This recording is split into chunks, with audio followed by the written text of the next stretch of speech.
Bismillah ar-Rahman ar-Rahim. Welcome to our today's lecture. This is Abdullah Mukhlis, your literature instructor. In this book, we will talk about elements of literature. We will just introduce the things shortly.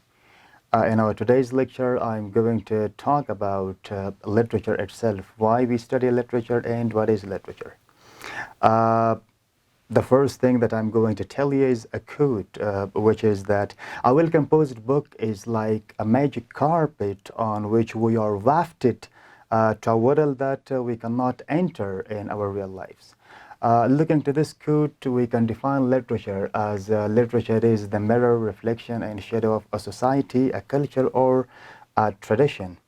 It means that by literature we can study about the things, we can study about the societies, the cultures which are years, which are 1,000 years ago, and they have lived their life earlier. I will give an example of a book which is translated into Pashto language by the name of Sinuha. It is all about Fir'aun, who was living almost 4,000 years ago.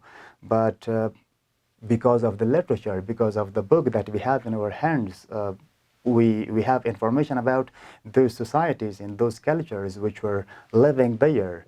Or, for example, literature is something which can carry us to the long and dry deserts of Africa, and which can carry us to the tallest buildings of the world, which we haven't seen yet.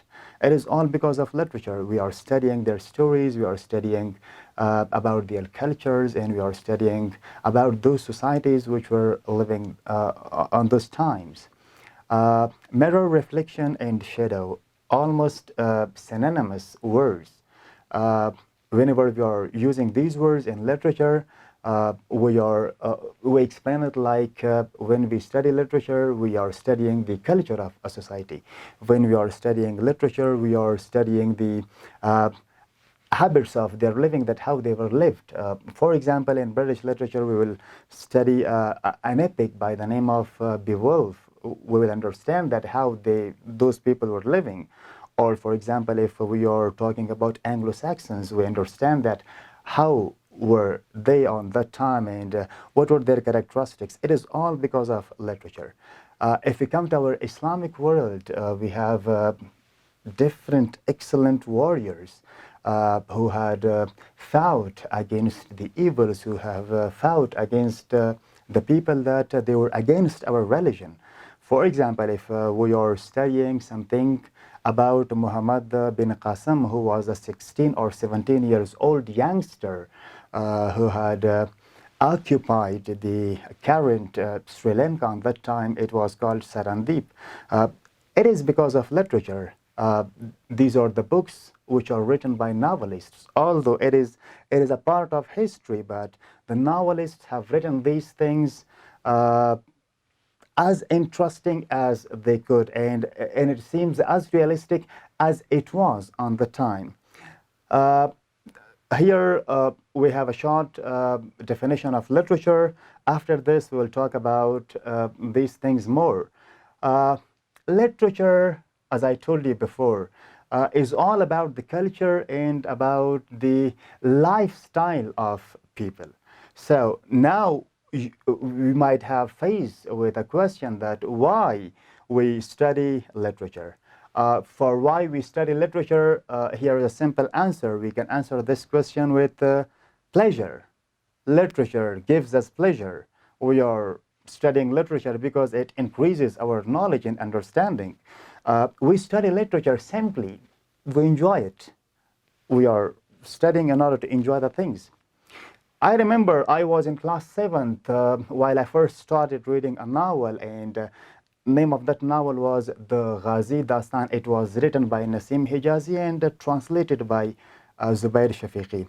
This was the novel which made me study literature, and this was the novel which forced me to write something like them. Although they are above high, but I will do my best to at least become a novelist, and that's why I'm trying, and that's why I always encourage my students in my classes in order to read more and in order to write more in literature classes. At first, you might find literature one of the difficult subjects, but when you enter that subject, you will find it as interesting as in these days watching movies, because we spend too many time in watching movies. We're not reading books, but once if we started reading books, so it is interesting. In my classes, most of the time I'm telling a quote of Ernest Hemingway, a Nobel Prize winner of American literature. He's saying that the hard part about writing a novel is finishing it. We'll talk about novel later in our episodes. The hard part about reading a novel is starting it. Once you start that, you will definitely finish it as soon as you can. Because if you started a novel, it will never allow you to leave it without finishing it. So that's why I encourage you to start reading novels in order to improve your reading habits and in order to find more and more information about literature. Once it was said that everything needs to be read at least once. But now I'm telling you that we might not have that much time to read all the written books. So that's why I encourage you to choose the book wisely and read those books which are interesting and which have excellent information about the things that you want and you like.